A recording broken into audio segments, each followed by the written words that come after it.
Okay, look, as you can see, it might look like a lot of ingredients, but it's really not. So look, I'm gonna start off by just doing it like this. Here, we got paprika, oregano, garlic powder, and a little cayenne pepper, right? These are gonna be our dry ingredients, along with the salt. You know, you guys been watching me, you know I like that kosher salt. This is free, you know, ground peppercorns, right? I'm gonna grind them down anyway, but these happen to be smoked. Okay, that takes care of the dry ingredients, and all of that's gonna go in here, and this is just this is just 2 cups of all-purpose flour. Now, to transition into, we're gonna make a wet batter. We got 1.5 cups. This is 1.5 cups of milk, and that's gonna be mixed along with these 2 eggs right here. We're gonna whisk those together, you know, with this whisk. And then look, here's the star. And let me just go ahead and show this part to you right now. You know, I got 2 yellow sweet onions, right? Now, this little apparatus right here, you can see these little slots. You know what I mean? It just makes it easy for you to, I'll just show you right now. You guys get the picture. Look, because we're going to cut it. And it stops it, gives it a guide so you don't cut all the way down. Listen, you don't have to have that. You guys can go ahead and make it, I'm going to show you how you can do it without having this, but this is only like about $5 or $6. You know what? Gotta have it. Got me a little dipping cup, you know, for our dip. And saying that, after we get all of this together, we get our dry ingredients, get our batter, and get our wet. And once we start bringing this up to temperature, we're gonna go ahead and go over the ingredients to go ahead and make our dipping sauce. And today, I'm gonna be using vegetable oil from my local grocery store. You know what I mean? This is just from Stater Brothers. Outside of that, you guys see it, you know what? Hey, I ain't gonna over talk it, y'all. Hey, I can't, this is it. We're gonna throw all of that in that, whisk it up, put that together with this milk, whisk that, and then we move on.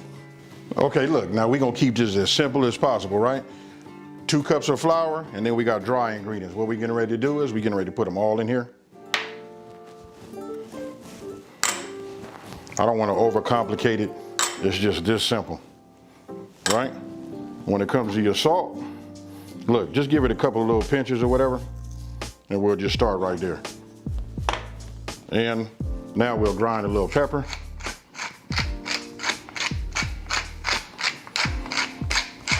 I can just tell you this, when you put this in here, listen, it's gonna give off an aroma. That right there is gonna ensure that you're gonna have a great product. And when I tell you, I mean, it's gonna be good and delicious, trust me when I tell you that. Now, get yourself your whisk. You gotta season your flour. I mean, this right here, if you guys know, if you wanna know why some chicken tastes better than some other people, listen, it's all in the marinade, and then if you fry it, you know, it's all in that flour, you know? And saying that, you season the flour and you season your meat. So you can see it's got that little tint of color. I can see the specks right here. I hope you guys can see it. You can see the specks from the oregano and the fresh ground pepper. So you know this is gonna be right? So we'll set this off. Let me rinse this off, and then we're gonna go ahead and get our wet batter together. Okay, now what I wanna do is I wanna go ahead and just crack my eggs.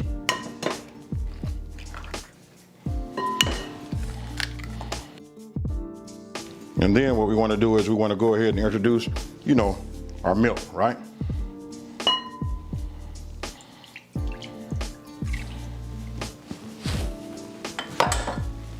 Now, I'm going to just say this, you guys.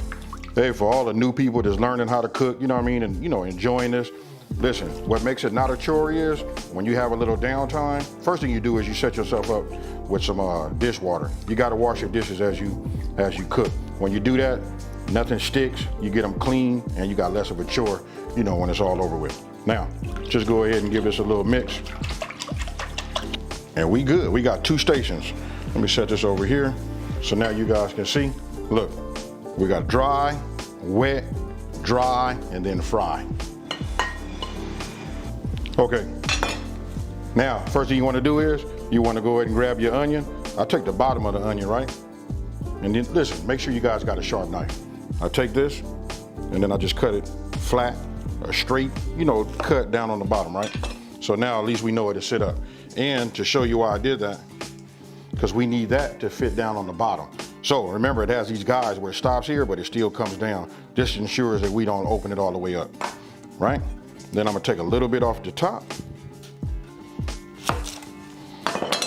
Now we finna prepare. We just finna peel it. Just get this layer off of here, and then we go from there. Okay, we got that peeled. We got our bottom side, our bottom part, and we got a little bit cut off the top, right? So now I'm just gonna go ahead and insert this so that it fits down right on the bottom flush. Just like that. Now, you guys get it from here on. What I'm gonna do is I'm gonna take this and go straight across from where it's at with a sharp knife, then we just drop it down to the bottom like that, right? Real simple. It's up to you. You can do them every one, or you can do them every other one. I'm gonna do them every other one right now. And we're just gonna repeat this process until we come back around to the beginning. And so when you get done, it'll look like this. So now we'll just take it out. And what we'll do is we'll just take our fingers, and we'll just start getting it to like peel them back. You don't want to pull them all the way back because you don't want them to break, right? You just keep doing this and you just keep feathering them. They'll start relaxing, and then you go from there. But right now you can see that it's a bloom, right? Real easy. Then if you got any little pieces like this in the middle, go ahead and just take those out, no problem. Because we're gonna core it at the end anyway. So once you feather it and work with it, this is what you're gonna come up with, something like this. Now what we wanna do is we wanna take our blooming onion, we wanna just set it right here. You wanna kinda like open it up, get yourself like a spoon to work, best. And what you wanna do is you just wanna coat it. It doesn't make a difference how heavy you coat it, because we're gonna turn it upside down and shake some of this off. But you wanna open it up. You see how I'm doing it right here? You just wanna make sure all of it gets some type of seasoned flour on it. Look, this is real simple. You guys got it. Okay, now that we have it with the flour on it, right?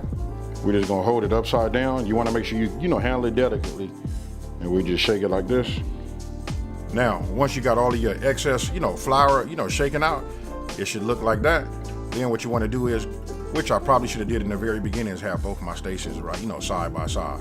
So what I'm gonna do is I'm gonna dunk it upside down first. And then you wanna get yourself a spoon and you just wanna like splash it on there. You just wanna make sure it gets in the grooves, but it doesn't make a difference if it's not fully coated, because we're gonna flip it over and then we're gonna insert it right, right side up. And then right here, what I do is I just go ahead and like make it bloom right there in the egg wash, and I use that spoon and I just go ahead and get it everywhere. Now, when you put that egg wash on there, that's like the binder, right? So now you wanna drip the excess, wash off, and then we go back into the flour. Then we bloom it there. You guys get the picture. And then once it's bloomed and we got that binder on there, that egg wash, right? Then you go ahead and get yourself a clean spoon. And then what you wanna do is you wanna take your flour and then just start splashing it, completely all over it. It doesn't make a difference how much you put in there, how thick it is, because listen, we're gonna shake it and get some of that excess off too. But that's how it should look, like that.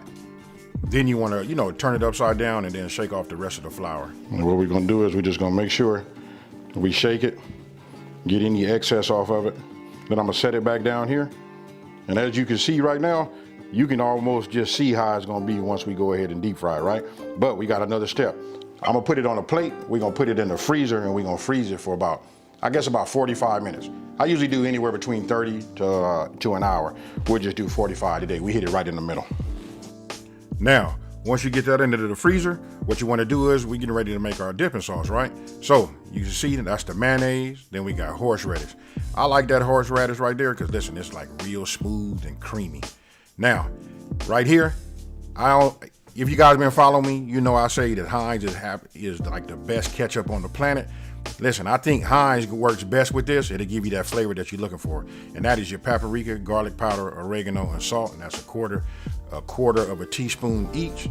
And then right here, we got fresh ground black pepper. Look, I put to taste, but it's up to you. You can just put like, a couple of little churns and, grinds in it. Now, having the right tools, right? You want to get yourself a spatula. That's the only way you're going to get all of your ingredients if you measure it out exactly a half a cup. So you want to put that in there, and then really, when I say it's no over talking, just once you got all your ingredients measured out, it's just dump them all in there, and then all you got to do is mix them together. And then once you start mixing them, you guys will be able to see it's starting to become what we're more familiar with, as far as the color go, and then you can smell it.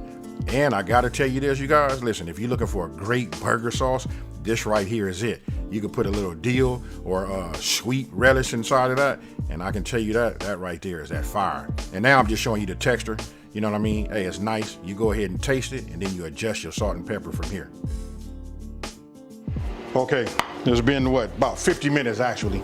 Okay, we got this out. Now, let me go ahead and check my temperature. My temperature reads 350 degrees. It's like just maybe a degree under. That's close enough. So what we're gonna do is, now I'm gonna take this and I'm gonna put it in upside down, right? That means the blooming part, we want that upside down, and then we're gonna put it in there and we're gonna leave it in there for maybe about a minute or two. Now you wanna be careful because we're inserting, something into some hot grease, right? So you wanna put it in upside down and be gentle with it. I'm telling you guys, listen, you don't want it to come apart on you. Now we only gonna cook it for about 2 minutes upside down, right? After that, what you're seeing me do is, then listen, you wanna flip it over. And now, look, the cook time is, I'm gonna say it takes about 5 minutes, but really, you just wanna take a look at the petals, and listen, once you achieve that golden brown color that you're looking for, then you can go ahead and take it out. Now, notice I took it out with it being upside down, right? That's the reason being is, I'm gonna put it on that paper towel lined plate so that it can drain that way. And then I upright it, and then I let it drain, and then after that, I go ahead and put it on a plate. And that little apparatus right there is like a little core. That came with the blossom cutter. And then once you get that center out, you go ahead and put your dip